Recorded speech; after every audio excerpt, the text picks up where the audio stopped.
খবর শুনছেন দুর্গাপুর সংবাদ চ্যানেল থেকে। আজ 5 তারিখ শনিবার। জানাবো আজকের বাছাই করা গুরুত্বপূর্ণ 10টি তাজা খবর। শুরুতেই হেডলাইন। ছিন্ন ভিন্ন হয়ে যায় শরীর, বিস্ফোরণে কেঁপে উঠল কাটোয়ার রাজুয়া গ্রাম। কোচবিহারে গুলিবিদ্ধ তৃণমূল নেতা, বিজেপি বিধায়কের ছেলে সহ গ্রেফতার 2। শ্রমিককে হাফ ম্যাচ বললেন দলেরই সাংসদ, অস্বস্তিতে বিজেপি। শ্রমিকের শপথ মঞ্চে কালীর পাশে মোদির ছবি কেন? ধর্ম নিয়ে বিজেপিকে আক্রমণ তৃণমূলের। 26-এর আগে পরিবর্তন, সবাই দল বদলে সিপিএম এ, তৃণমূলের পার্টি অফিসে উড়ল লাল পতাকা। এই দলের পরোয়া করি না, দলীয় কর্মীদের হামলার মুখে পড়ে কলকাতায় মহা মিছিলের হুঁশিয়ারি সিদ্দিকুল্লাহর। মুসলিমরা ধর্ম নিয়ে রাজনীতি করে না, কিন্তু হিন্দুরা ধর্ম নিয়ে রাজনীতি করছে। তৃণমূল বিধায়কের মন্তব্য নিয়ে তোলপাড় রাজনীতি।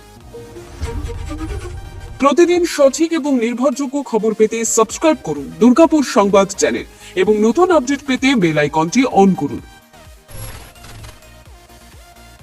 আবারও বাংলায় বোমা বিস্ফোরণ, এবার ঘটনাস্থল কাটোয়া। বোমা বিস্ফোরণে মৃত্যু হয়েছে একজনের, গুরুতর আহত আরো এক। উড়ে গিয়েছে বাড়ির চাল, ভেঙে পড়েছে দেওয়াল। শুক্রবার রাতে বিস্ফোরণ হয়েছে কাটোয়ার রাজুয়া গ্রামে। স্থানীয় বাসিন্দারা জানাচ্ছেন, রাত 9টার পর আচমকায় বিকট শব্দে কেঁপে ওঠে গোটা এলাকা। পরপর দুবার বিস্ফোরণের শব্দ। অভিঘাত এতটাই যেন আশেপাশের বাড়ির দরজা জানলা কেঁপে ওঠে। ভয়ে বাড়ি থেকে বেরিয়ে আসেন স্থানীয় বাসিন্দারা। তারা দেখেন একটা বাড়ির ছাদ বিস্ফোরণে উড়ে গিয়েছে, দেওয়াল ভেঙে পড়েছে। খবর দেওয়া হয় থানায়, দ্রুত পুলিশ ঘটনাস্থলে পৌঁছয়। ভেতর থেকে ঝলসে যাওয়া একটা দেহ উদ্ধার হয়। গুরুতর আহত অবস্থায় পড়ে কাতরাচ্ছিলেন আরো এক ব্যক্তি। স্থানীয় বাসিন্দারা জানান, তার নাম তুফান চৌধুরী। প্রাথমিক ধারণা যে তুফান বাইরে থেকে দুষ্কৃতীদের এনে এখানে বোমা বাঁধার কাজ করছিল, তখনই বিস্ফোরণ হয়। পুলিশ দেহ উদ্ধার করে ময়না তদন্তের জন্য পাঠিয়েছে। আদৌ ওই বাড়িতে বোমা বাঁধার কাজ চলছিল কিনা, কিসের জন্য বোমা বাঁধা হচ্ছিল, তুফানের কোনো রাজনৈতিক পরিচয় রয়েছে কিনা তা জানার চেষ্টা করছে পুলিশ। গুলিবিদ্ধ হলেন কোচবিহার 2 নম্বর পঞ্চায়েত সমিতির কর্মাধ্যক্ষ তথা তৃণমূল নেতা রাজুতে। বৃহস্পতিবার রাতে ঝিনাইডাঙ্গা বাজার এলাকায় তাকে গুলি করা হয় বলে অভিযোগ। বর্তমানে তিনি আশঙ্কাজনক অবস্থায় কোচবিহার শহরের একটি বেসরকারি নার্সিংহোমে চিকিৎসাধীন। ঘটনায় অভিযোগের নিশানায় রয়েছে বিজেপি। ঘটনা প্রসঙ্গে তৃণমূলের জেলা সভাপতি অভিজিৎ দেব ভৌমিক বলেছেন, বেশ কিছুদিন ধরে এলাকায় বিজেপির দুষ্কৃতীরা দৌরাত্ম্য বাড়িয়েছিল, তারাই এই হামলা চালিয়েছে। যদিও অভিযোগ অস্বীকার করেছে বিজেপি, এই ঘটনাকে কেন্দ্র করে শুক্রবারেও থমথমে রয়েছে এলাকা। এদিন দিনভর কোচবিহার 2 নম্বর ব্লক জুড়ে আন্দোলনের ডাক দিয়েছে তৃণমূল। এদিকে যে গাড়িতে চেপে এসে দুষ্কৃতীরা গুলি চালিয়েছিল, সেই গাড়িটি কোচবিহার উত্তর বিধানসভা কেন্দ্রের বিধায়ক সুকুমার রায়ের বলে অভিযোগ তুলেছে তৃণমূল। শুক্রবার সেই গাড়িটিকে আটক করেছে পুন্ডিবাড়ি থানার পুলিশ। যদিও এই প্রসঙ্গে সুকুমার বাবু জানিয়েছে, বিজেপিকে ফাঁসানো হচ্ছে, এই ঘটনায় বিজেপি যুক্ত নয়। দীর্ঘদিন ধরে রাজ্য দিয়ে অসামাজিক কাজকর্ম করছে, হয়তো তার জেরেই কেউ গুলি করেছে। তবে তদন্তে নেমে ঘটনাস্থল এবং সংলগ্ন এলাকার সিসিটিভি ফুটেজ খতিয়ে দেখে কোচবিহার উত্তরের বিজেপি বিধায়ক সুকুমার রায়ের ছোট ছেলে এবং গাড়ির চালককে গ্রেপ্তার করল পুলিশ।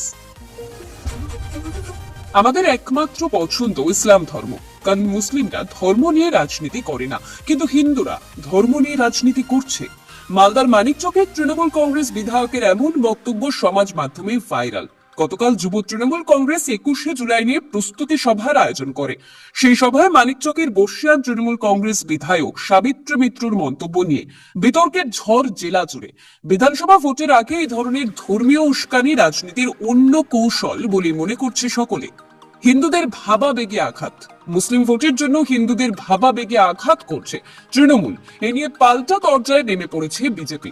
বৃহস্পতিবার মালদা কলেজ অডিটোরিয়াম মঞ্চে মালদা জেলা যুব তৃণমূলের পক্ষ থেকে 21শে জুলাই নিয়ে একটি প্রস্তুতি সভা হয়। সেখানে বক্তব্য রাখতে গিয়ে এই ধরনের বিতর্কিত মন্তব্য করেন মানিকচকের তৃণমূল বিধায়িকা সাবিত্রী মিত্র। মঞ্চ থেকে তিনি বলেন, বিজেপি রামের নামে ভোট চাইছে, জয় শ্রীরাম বলতে পারলে জয় জগন্নাথ কেন বলতে পারবো না? রাম আর জগন্নাথ কি আলাদা? আমাদের সব থেকে পছন্দ ইসলাম ধর্ম। মুসলিমরা আন্দোলন করে না, কিন্তু হিন্দুরা ধর্ম নিয়ে রাজনীতি করছে। আমাদের কোথাও তো গীতা ভগবত পড়ানো হয় না, কিন্তু মুসলিমদের আরবি শেখার, কোরআন পড়ার ব্যবস্থা রয়েছে। হিন্দুদের নামে বিজেপি ভোট পাবে না। তার এই মন্তব্য নিয়েই উঠছে প্রশ্ন, বিরোধীদের অভিযোগ, সংখ্যালঘু তোষণ করতে গিয়ে বারবার তৃণমূল নেতা নেত্রীরা হিন্দুদের অপমান করছে, শুধুমাত্র মুসলিম ভোটের জন্যই এসব করছে তৃণমূল।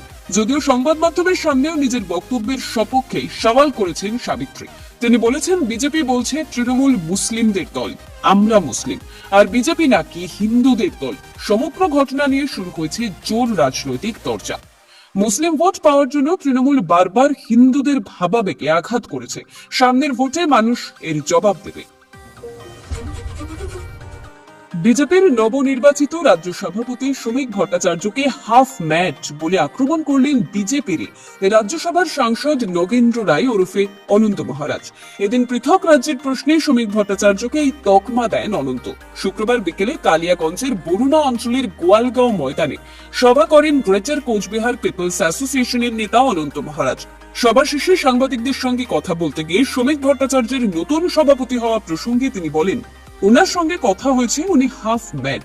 অনন্ত মহারাজের দাবি, যারা পৃথক রাজ্যের দাবিতে কথা বলেন তাদের উনি ঘুরে অসুস্থ বলে মন্তব্য করেছেন।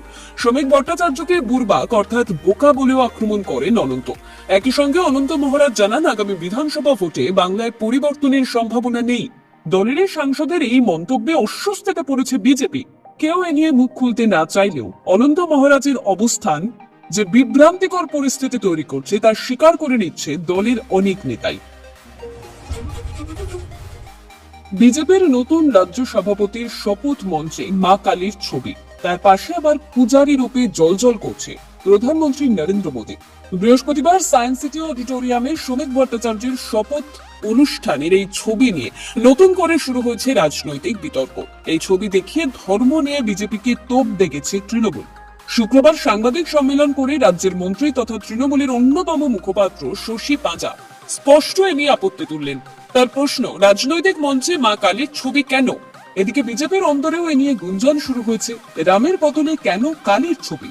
কেন জয় শ্রীরাম স্লোগান ধ্বনিত হল না শ্রমিকের শপথ অনুষ্ঠানে? এসব প্রশ্ন তুলে ক্ষুব্ধ গেরুয়া শিবিরের একাংশ। বৃহস্পতিবারই গেরুয়া সংগঠনের রাজ্য সভাপতির বেতন বদল হয়েছে। সুকান্ত মজুমদারের মেয়াদ শেষের পর শ্রমিক ভট্টাচার্যের কাঁধে রাজ্য সভাপতির দায়িত্ব তুলে দিয়েছে বঙ্গ বিজেপি। সায়েন্স সিটি অডিটোরিয়ামে সেই অনুষ্ঠানে নতুন রাজ্য সভাপতির গলায় বিজেপির চিরাচরিত বক্তব্যের সুর শোনা যায়নি। মঞ্চসজ্জাও খানিক আলাদা। মোদী, শাহ, নাড্ডাদের ছবির পাশাপাশি সেই মঞ্চে ছিল কালীঘাটের মা কালীর ছবি। এমনকি শ্রমিক ভট্টাচার্য অনুষ্ঠানের পর লেক কালীবাড়িতে গিয়ে পুজো দেন। আর তার শপথ মঞ্চে সেই ছবি নিয়েই শুরু হয়েছে নয়া বিতর্ক। শুক্রবার সাংবাদিকদের মুখোমুখি হয়ে শশী পাঁজা তা দেখে প্রশ্ন তুললেন, একটা রাজনৈতিক মঞ্চে কেন মা কালীর ছবি, তার পাশে আবার প্রধানমন্ত্রীর এই রূপে অর্থাৎ পূজারী রূপে ছবি? উদ্দেশ্যটা কি? আপনারা এভাবে ভগবানকে অপমান করছেন, ধর্মকে অপমান করছেন। 2024 সালে প্রধানমন্ত্রী বলেছিলেন যে তিনি বায়োলজিক্যাল নন, স্বয়ং ভগবান তাকে পাঠিয়েছেন কাজ করতে। তার জবাব পেয়েছেন লোকসভা ভোটের ফলাফলে। এবার 26 রাজ্যে বিধানসভা নির্বাচন। আমরা বিশ্বাস করি এই মঞ্চে এইভাবে ধর্মের অপমানের জবাব মানুষ দেবেন ভোটে। এদিকে একাংশের মত, বিজেপির উগ্র হিন্দুত্বের লাইন থেকে সরে গিয়ে নিজেদের উদার প্রমাণ করতে মরিয়া শ্রমিক, তাই এমন ছবি দেখা গেল। ছোটবেলা থেকে তার নাচের প্রতি আগ্রহ। নাবালিকার নাচের প্রতি সেই আগ্রহকে কাজে লাগিয়ে অভিযুক্ত তাকে ফাঁদে ফেলে। ঘটনাটি দক্ষিণ 24 পরগনার উস্তি থানা এলাকার। পুলিশ সূত্রে খবর, আগে নাবালিকার সঙ্গে অভিযুক্তের আলাপ হয়। নাবালিকা বিহারে এলে তার নাচের কেরিয়ার গড়তে সেই যুবক সাহায্য করবে বলে জানায়। অভিযুক্তের সে কথা বিশ্বাস করে বিহারে যায় নাবালিকা। পুলিশ জানিয়েছে, অভিযুক্ত নাবালিকাকে পাচার করার পরিকল্পনা করেছিল, কিন্তু শেষ পর্যন্ত উস্তি থানার পুলিশ বৃহস্পতিবার বিহার থেকে নাবালিকাকে উদ্ধার করে। তবে মূল অভিযুক্ত পলাতক। পুলিশ তার খোঁজে তল্লাশি শুরু করেছে। পুলিশ সূত্রে খবর, 7ম শ্রেণীর ছাত্রী ওই নাবালিকা দক্ষিণ 24 পরগনার উস্তি এলাকার বাসিন্দা। গত 6 মাস আগে সোশ্যাল মিডিয়ায় অভিযুক্ত যুবকের সঙ্গে তার পরিচয় হয়। ধীরে ধীরে তাদের মধ্যে বন্ধুত্ব গড়ে ওঠে। মেয়েটি যখন তাকে বিশ্বাস করতে শুরু করেছে, ঠিক সেই সময় অভিযুক্ত টোপ খেলে। বিহারের একটি ডান্স গ্রুপে ওই যুবক তাকে সুযোগ করে দেওয়ার কথা বলে। অভিযুক্ত যুবকের কথা বিশ্বাস করে নাবালিকা গত 15 জুন স্কুল থেকে সোজা বিহারের উদ্দেশ্যে রওনা দেয়। কিন্তু মেয়ের খোঁজ না পেয়ে নাবালিকার পরিবার 16 জুন উস্তি থানায় লিখিত অভিযোগ দায়ের করেন। পুলিশ সূত্রে খবর, পরিবারের অভিযোগের ভিত্তিতে ডায়মন্ড হারবার পুলিশ জেলার অতিরিক্ত সুপার মিথুন কুমার দের নির্দেশে দ্রুত তদন্ত শুরু হয়। তিনি বলেন, নাবালিকার নাচের প্রতি আগ্রহ ছিল, সেই আগ্রহকেই কাজে লাগায় অভিযুক্ত যুবক। সোশ্যাল মিডিয়ায় বন্ধুত্ব গড়ে তোলে এবং ডান্স গ্রুপের সুযোগ করে দেওয়ার নাম করে বিহারে নিয়ে যায়। তবে নাবালিকাকে পাচারের পেছনে কোনো চক্র কাজ করছে কিনা সেটাও পুলিশ খতিয়ে দেখছে।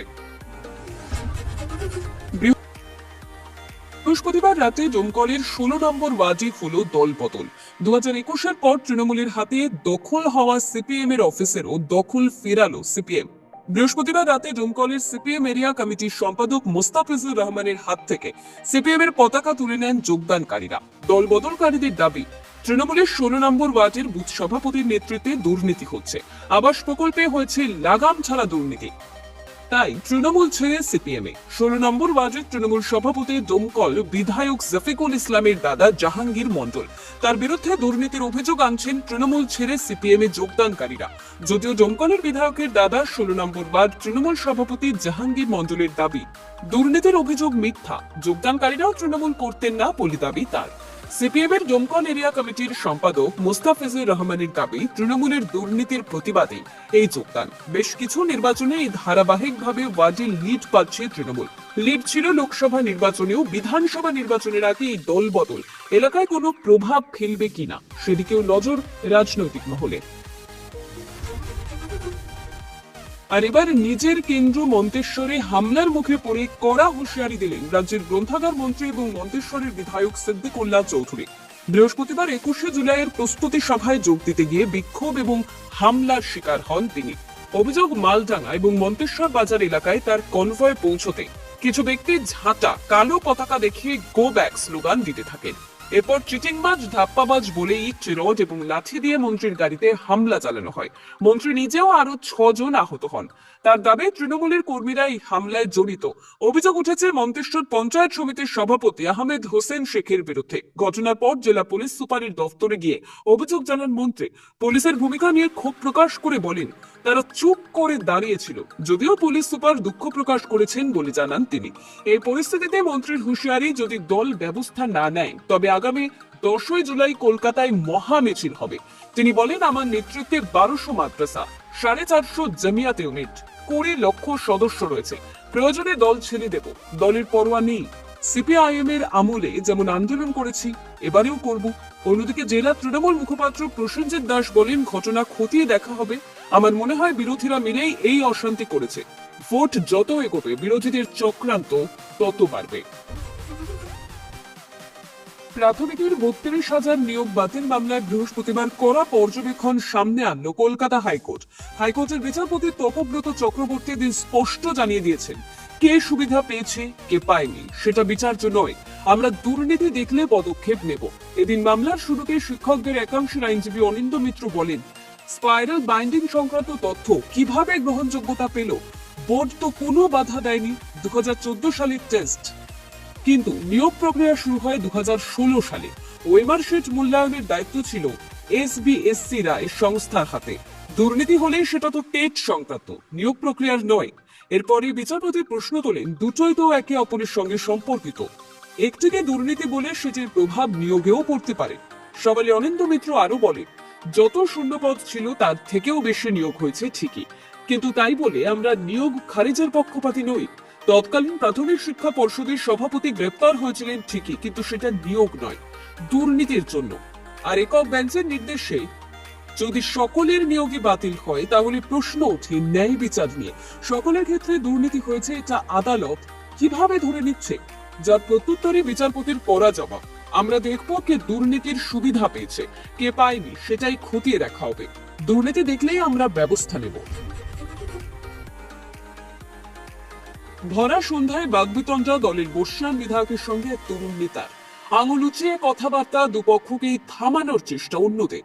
বৃহস্পতিবার ঘটনাটি ঘটেছে মালদায়। মালদা কলেজে অডিটোরিয়ামে যখন এই ঘটনাটি ঘটে তখন মঞ্চে উপস্থিত জেলা সভাপতি থেকে সমস্ত সিনিয়র নেতারা। আগামী 21শে জুলাই তৃণমূলের শহীদ দিবস পালন উপলক্ষে এদিন ছিল জেলায় একটি প্রস্তুতি সভা। সভায় সভাপতি আব্দুর রহমান বক্সি থেকে শুরু করে বিধায়ক সমর মুখার্জি, সাবিত্রী মিত্র, রাজ্যের প্রাক্তন মন্ত্রী এবং ইংলিশ বাজার পুরসভার চেয়ারম্যান কৃষ্ণেন্দ্র নারায়ণ চৌধুরী সহ সকলেই উপস্থিত ছিল। সেখানে বাগবিতণ্ডায় জড়িয়ে পড়েন দলের একাংশ প্রবীণ এবং তরুণ নেতা। এ বিষয়ে একটি ভিডিও ভাইরাল হয়েছে। সেই ভিডিওতে দেখা গিয়েছে সমর মুখার্জির সঙ্গে বিরোধী জড়িয়ে পড়ছেন জেলা তৃণমূলের মুখপাত্র আশিস কুণ্ডু। তাদেরকে নিরস্ত করার চেষ্টা করছেন দলের জেলা সভাপতি এবং বিধায়ক সাবিত্রী মিত্র। দেখা যায় আশিস কুন্ডু নিজের জায়গা থেকে এগিয়ে এসে বিধায়কদের উদ্দেশ্যে বলেছেন, আঙুল উঁচিয়ে কথা বলবেন না।